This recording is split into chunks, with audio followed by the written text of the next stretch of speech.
sing unto Yahweh, let all the earth call, bless his name and show forth his salvation from day to day. Declare his glory amongst the... Shalom, shalom, Israel. And we're going to cover some stuff today about King David and the word adamoni. Does it mean red? Does it mean ruddy? Does it mean red hair? Does it mean ruddy hair? Does it mean that King David was a white man? Or was he a black man? Etc. Today we're going to put everything to bed. All right. And want to say Sheyeyi, Israel, Yam, Mebarak, which is may you have a blessed day. Okay. In the Hebrew. So we're in this group right here, Hebrews, Israelite, and Hebrew Israelites and Christian discussion and debate. And this guy right here, Alva, is a white guy, and he keeps saying that King David Israelites were white. So we're going to read some comments where he's talking his, where'd he go? Where he's talking his ish to me, or his shit to me, calls me donkey lips, etc. But we just continue to bust people's heads. So we're going to read a couple of things. So his post says, I've come to the conclusion 99% of you heathens are Canaanites who hate the children of Adam. Placing posts daily complaining about Adam's superiority and rulership on the planet. Song of Songs 5 and 10, my beloved is white and ruddy, the chiefest among 10,000. I have shown this fool plenty of times that it says, my beloved is dazzling and ruddy. When you look into the Hebrew in this verse right here, it shows that it says dazzling, translated into bright. Okay? So, like I said, this guy be projecting about himself. And I go right there, see the dazzling, the sock, dazzling, bright, clear. Right? Okay. I go and show them right there again. My beloved is dazzling, glowing. It even tells you, references Psalms 5 and 7. From Tzak, dazzling, sunny, bright. Okay? This is why you use the Brown drivers, the BDB, instead of the Strong Concordance. So he says, he thinks it's funny that I was so stupid I thought I was pointing out the word right instead of the word rosy, admoni. That's how dumb this guy is, okay? It's telling you that the root fucking word is sock, right? It's telling you that it means dazzling, okay? Out of the word white instead of the word rosy, admoni, which means red. And we're going to get to that. I'm going to prove to you that the Christian church before the Middle Ages taught that King David was a light-skinned black man and that the Israelites were black, okay, prior to white supremacy. It shows you're dumber than a box of rocks. Look how stupid you made yourself. Look up there. The scholars placed the word as white because white was applicable for the description of Israel, which is bullshit. You got no education skills whatsoever. The meaning admoni, definition. The Hebrew word admoni translated to English as ruddy. But it's essential to understand that ruddy is merely English translation, not the original word. Meaning of adamoni. The word adamoni specifically refers to a range of colors. A range of colors. This is how stupid this motherfucker is. A range of colors, but it means white. Crimson red, rosy or red, as seen in 1 Samuel 16 and 12, 17 and 42, where David's appearance is described using the word admoni. We're going to get into that too. All this is going to be covered. In conclusion, the Hebrew word admoni specifically refers to a range of colors, including crimson and rosy. And it is used to describe the appearance of Israelites such as David.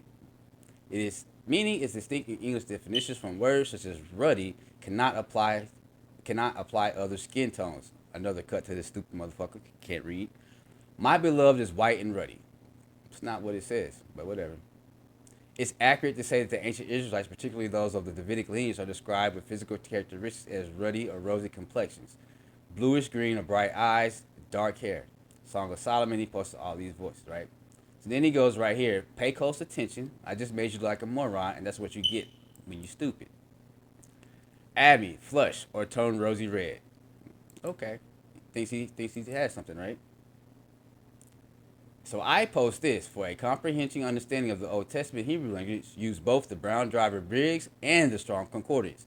Use Brown Driver Briggs to help delve deeper into word meanings and usage, because the Strong Concordance is just like a surface level. It doesn't tell you exactly what the word means. Okay, it gives you their twisting. That's the Psalms 83 where they conspired to keep Israel from being a nation. They use the concordance to twist stuff.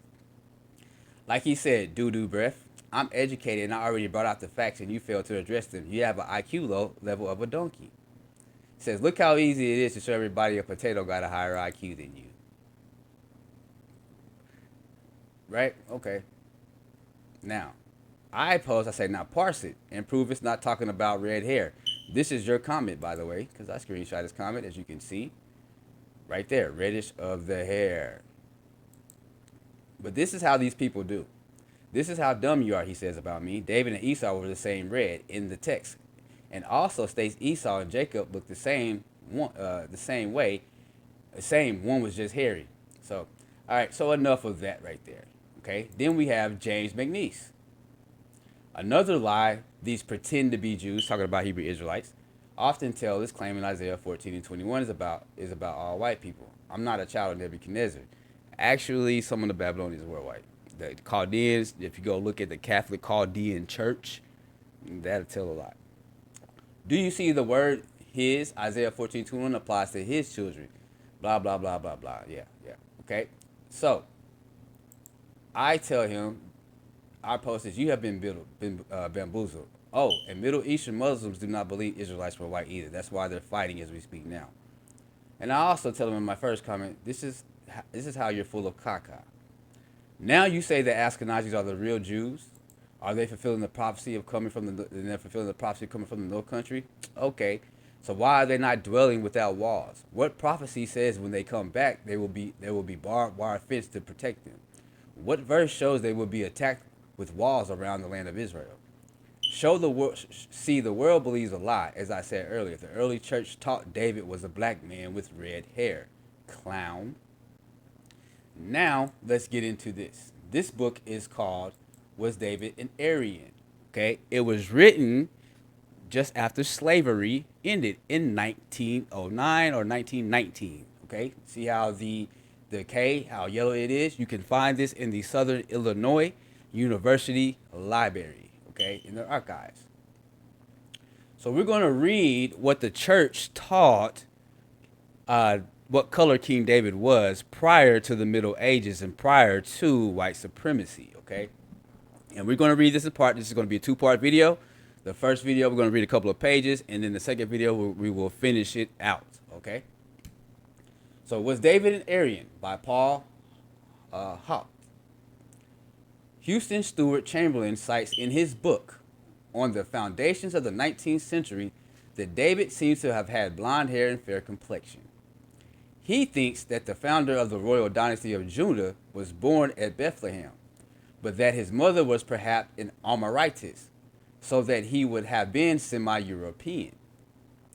It is true that the Amorites, who as the Israelite poet Amos in chapter 2 verse 9 says, were as tall as cedars, as strong as sturdy oaks, may have been pre-Hellenic invaders from the Aegean islands, including Crete. So they're not actually sure, but actually the Amorites are Africans that had a colony in That's why he says that your father was an Amorite, etc. When he talks about Abraham, I forget what book he's in. Okay, and the Amorites were Africans that had migrated from Nubia, like Chad region. Okay, Neolithic. And that's where you get Sarah. Sarah means my princess. Sarah was a princess of the Sarai tribe. Okay, that's my princess Sarah, my princess of the tribe. The tribe name was Sarah, the Sarah tribe, Sari tribe. Okay, they still exist to this day, Sarah tribe. And when you go look at Sarai, her name, it says my princess because she was a princess, she was royalty. Okay. Now,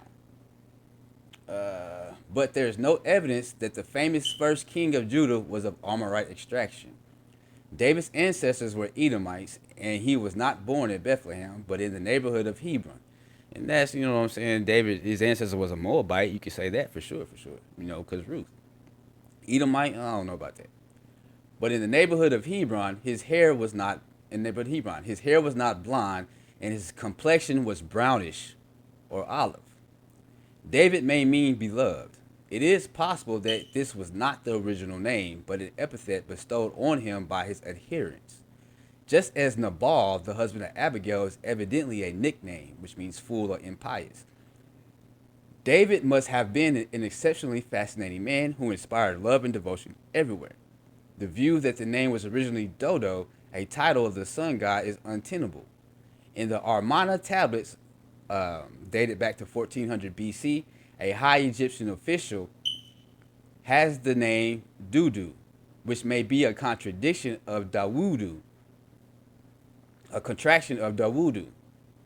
The Arabic form of the name Dawudu is Daoud, but the limestone statue found at Bismaya in January 1905, which Dr. E.J. Banks considered to be the oldest statue in the world, does not represent a king Daudu of of Udon, of Udnu, but the ancient Babylonian king Esar of Adab, 2800 BC. Dr. Banks regarded Esar as the name of a temple.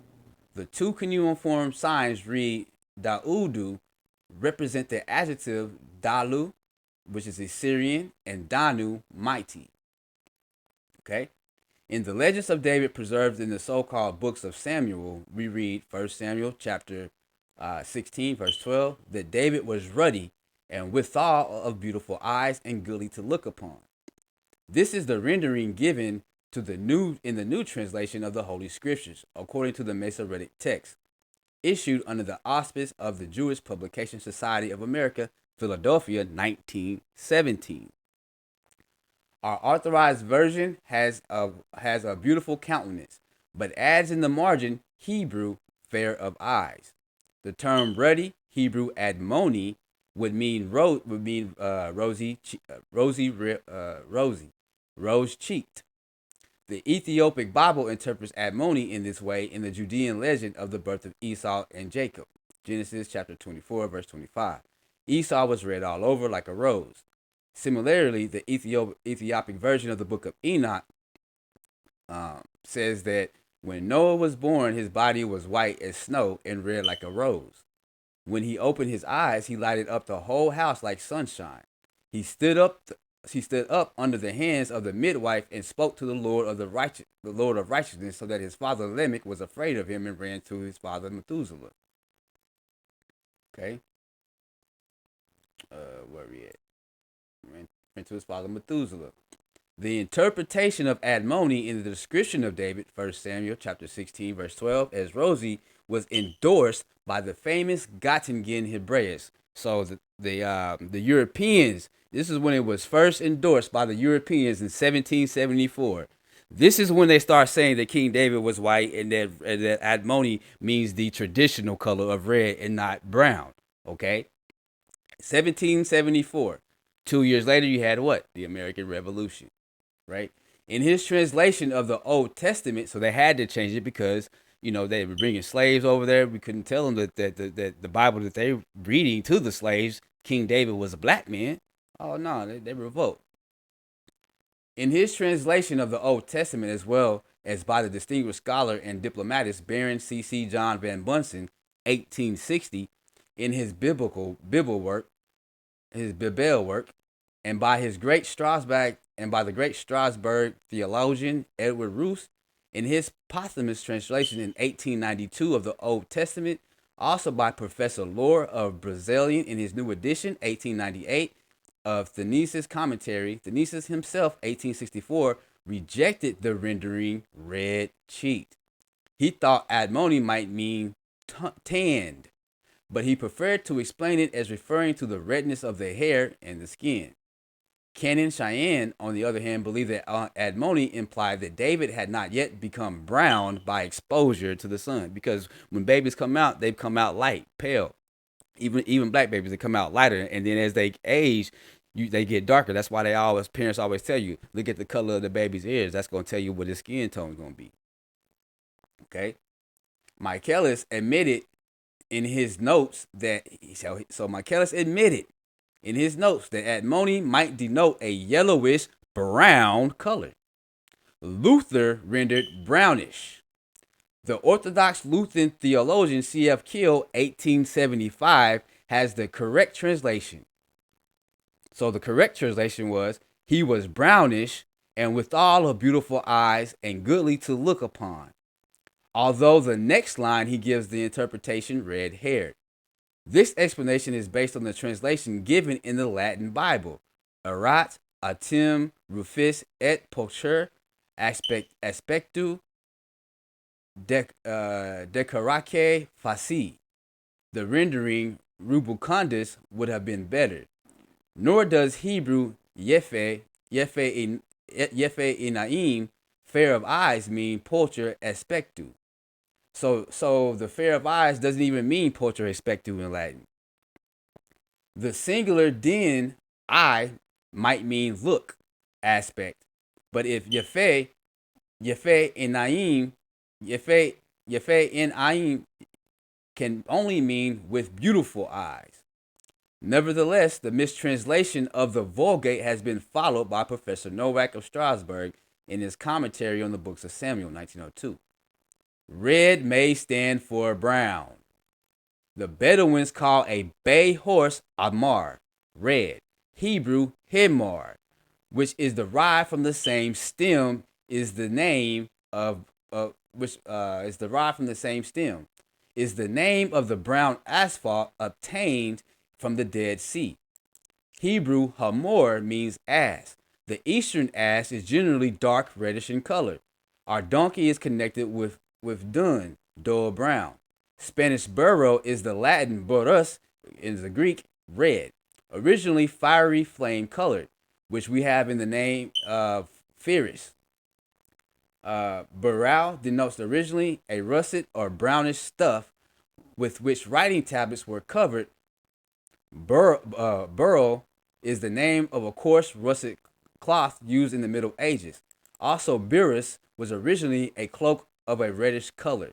So you have all these words that are coming from this that mean that it's brown, or a derivation of a color of brown. In Zechariah 1 and 8, Adumim, red horses. Adumim, red horses, is a prefix gloss to Suragim, Sorels. The horses in the visions of Zechariah represent the four quarters of heaven. The fiery sorrel corresponds to the south, black to the north, white to the east, and gray to the west. In Assyrian, Sharku denotes red blood, i.e., bright scarlet arterial blood, and Adamatu means black blood, i.e., dark venous blood. So Admatu is Assyrian, right? Comes from and Admatu is also like Ugaritic. Okay, Hebrew comes from that. All those are Semitic languages. The words are similar. The majority of the modern commentators explain the Hebrew term admoni, which the authorized version renders ruddy. The authorized version renders ruddy as red-haired. So they know the truth. They know, but they authorize the version to be put in there for it to say red for the white supremacy. Because what does Psalm 83 says? My enemies have made a tumult. They have conspired and said, come, let us cut them off from being a nation. Dr. Skinner, principal of Westminster College, Cambridge, says in his excellent commentary on Genesis in 1910 on page 359, it is usually explained of the reddish-brown hue of the skin, but there is much to be said for the view that it means red-haired. The note in 1 Samuel chapter 16:12 in the third edition of Kazac's New Translation of the Old Testament in 1909 thinks it is possible that admoni refers to blonde hair, adding that blonde hair is not infrequent among the present inhabitants of Bethlehem, nearly all whom are Christian. Klosterman in 1887 even inserts the word for hair, Hebrew sa'ar, after admoni, and this emendation has been adopted by the Catholic theologian Slogel in 1904. The great Jewish historian greats, followed by Krinkle, H.P. Smith, and Kittle, substituted the noun alm, youth, for the preposition im, with. He was ruddy, a youth of fine eyes and goodly appearance. But sa'ar, hair, or alm, youth, would never have been corrupted into im, with. The preposition im, with, means along with. Okay, and when it says about preposition, it's like what's in front of the verb, okay? Like emo. You know what I'm saying? With this signifies yet for all this, of notwithstanding, despite although, in Nehemiah verse 18, mz, with this signifies yet for all this. The corresponding Arab ma'ah is used in the same way. The narrator meant to say that David was dark skinned, although he had beautiful eyes and a goodly appearance. The literal translation of the passage is he was brownish, with beautiful of eyes and goodliness of appearance. The women of Upper Egypt are brownish, but have most beautiful large black eyes. Upper Egypt would be close to the Mediterranean. Lower Egypt would be close to Nubia. The skin of the modern Egyptians is deep bronze or dark brown in Upper Egypt, tawny in Middle Egypt, and light yellowish in Lower Egypt, including Cairo. The faces of the women are lighter than those of the men. On the ancient Egyptian wall paintings, the skin of the Egyptian men is reddish brown, while the complexion of the women is yellow. Some of the Syrian chiefs are depicted as brown and some as yellow. All are black-haired. The Edomites in southern Palestine may have been brown, but the Israelites in the north yellowish. The complexion of the Bedouins in southern Arabia is dark, and this is no doubt due to an admixture of African blood. At the beginning of David's career, 1000 BC, the Judites in southern Palestine were semi-nomadic sheepmen, whereas the Israelites in Ephraim were settled tillers of the soil. The heathen Edomites may have been originally brownish, hairy nomadic hunters like the Aboriginal hunters of South Africa. So they're comparing the Edomites to South Africa. That's another cut for all y'all keep saying that the white folks are not Yaphet, they're Edom. They're not. Stop saying that, because that means that some of y'all are possibly Edom. Okay, all y'all that be talking about Christ and can't let Christ go and all that stuff, you just might be Edom. Hunters of South Africa. But the Bushmen have little body hair and their color is a dirty yellow.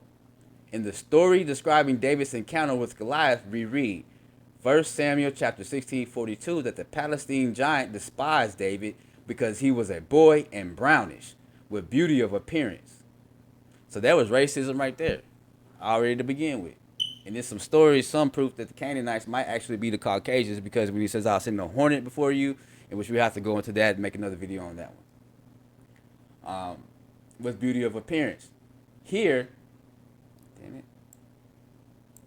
the words with beauty of appearance are a scribal expansion derived from 1 Samuel chapter 16 and 12.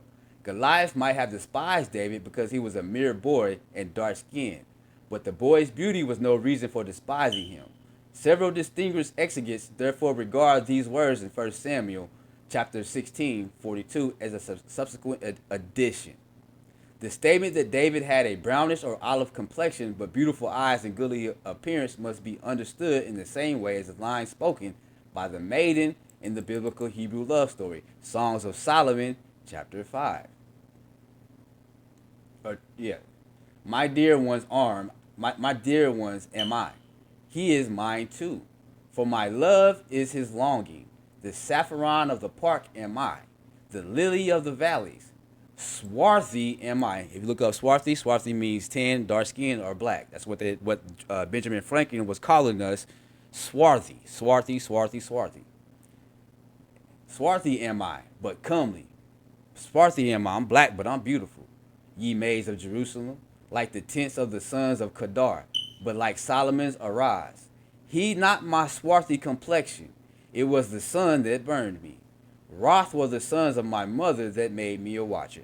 And when black folks go out in the sun, they get darker. When Negroes go out in the sun, they get darker. All right? So, that's Song of Solomon's 5 and 10, proving that all that white and ruddy that this stupid motherfucker right here was talking about, you know what I'm saying? Remember what he said, white and ruddy? White and ruddy. Do you see how he posted this right here?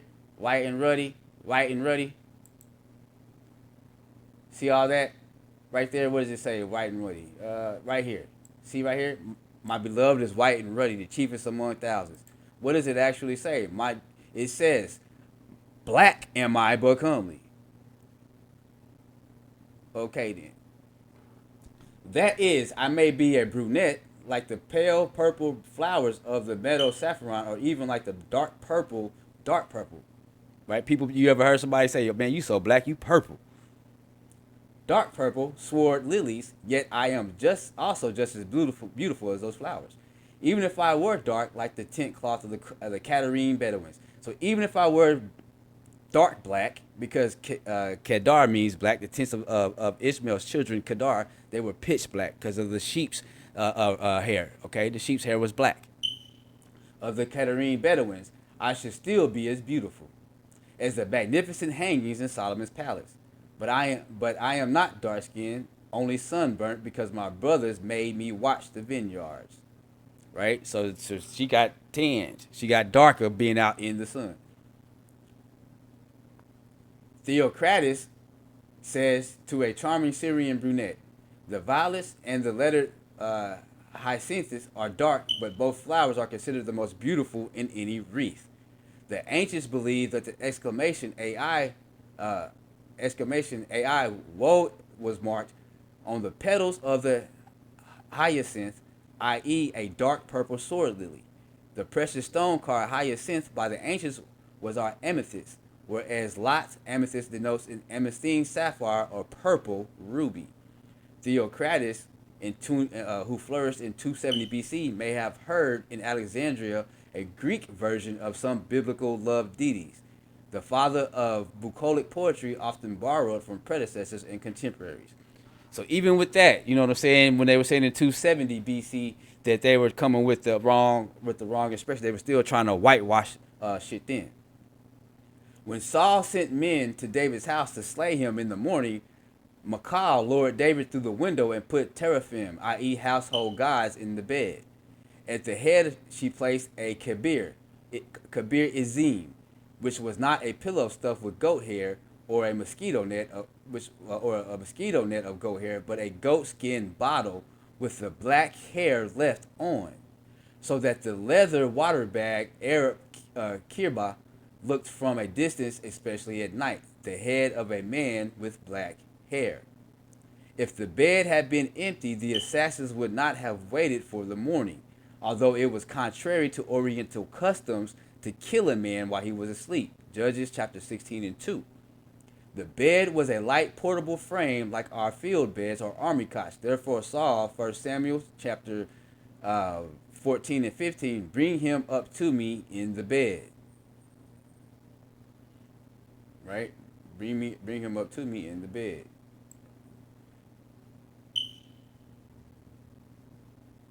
So it says the original narrator writer may have believed that the incident related in 1 Samuel 6, chapter 9, verses 9 to 17, happened in the night after the wedding of David and Michal, who may have looked somewhat like Othello and Desdemona. The hair of most of the goats in Palestine is black, long, and silky. Therefore, the lover says to the maiden in Songs and Cantations 4 and 1, thy hair is like a flock of goats. While in verse 11, the maiden says of her dear one, his hair is as black as a raven. The line, thy locks are purple, has the same meaning. The purple of the ancients was a dark, dusky color. Also in Greek, purple is often used for black. So there it again. There it again, right there. Even the Greeks, when they were writing, purple was used for black. Michal, it may be supposed, took two teraphim to represent David's legs, and for the upper part of his body, she used a water bag. Both teraphim and skin bottle were covered with a cloak, Exodus 22 and 27, or blanket. In Arab, it's called abba. Only the end of the water skin with the black goat's hair on the outside was exposed. The teraphim was probably less than 3 feet high. Rachel hid her father's teraphim, which she had stolen, in her camel litter, or hoda, in Genesis 31, verses 29 through 35. It has been suggested that these figures may have been so small that they could be used as lots, as small perhaps as the Chinese Buddha pearls representing small seated images of Buddha, which have been inserted in Chinese river mussels so that they are covered with a nacreous deposit. The teraphim may have been employed in divination, but we need not suppose that they served as lots. A.H. McNeill of Sidney Sussex College, Cambridge, in his contemporary on Exodus 1908, page 19, has called attention to the method of divination, which means divination by means of an image employed by the natives of Sierra Leone and West Africa. A figure of light wool is held out by both hands from the waist so that it can swing. If the figure gradually inclines towards the person holding it, this is regarded as a favorable answer. All right. So they even went into going into West African customs and cultures and showing it, connected it with the Bible and some of the things that connected it with David and Michal, giving him the teraphim or whatnot. And they described the goat's hair as being long, silky, and black. All right. And like they said, in the Greeks, what is it right here? The Greeks said that purple was black, right? Purple meant black. Let's go. What does it say? Dark purple sword.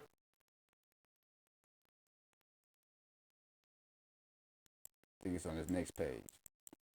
Also in Greek, purple is often used as black. The line, thy locks are purple, has the same meaning. The purple of the ancients was a dark, dusky color. Black. Okay? So what the fuck are these people talking about? This is why all this shit is ignorance and stupid. And he can call me a donkey, say I have the skin color of doo-doo and all this kind of stuff. But this stupid fuck and this stupid fuck have no scholarly sources like this right here to back their claim. Right? None whatsoever. So, Israel, until the next video, this is Brother Aryan. I bid you shalom. And if you like the content that I provide, please subscribe to the channel, share the video, get this out, and leave a comment and let us know exactly, how you feel, about it and what you think about the information that I have brought out today. Prior to white supremacy in the Middle Ages, they were teaching that King David was a black man with red hair. Just a light-skinned black man with red hair, and that Israel was a black people, okay? Now, into the next video, Israel, say Yehi, Yisrael, Yam, Mebarak, right?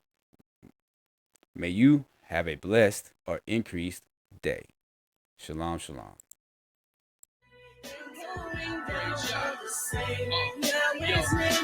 Sing unto Yahweh a new song. Sing unto Yahweh, let all the earth call. Bless his name and show forth his salvation from day to day. Declare his glory amongst the heathens and wonder amongst the people. Every morning and evening I give him praise. The false gods are vain by the Most High. The skies was made, nothing new under the sun. Yeah, these times don't change. I guide my steps, direct and devise my ways. Honor and majesty my Yah retain. Beauty is in the sanctuary amongst the saints. Give Yah glory and strength. Search far and wide across the seven seas for a sign, but never seen a God alive like Yah, my Elohim.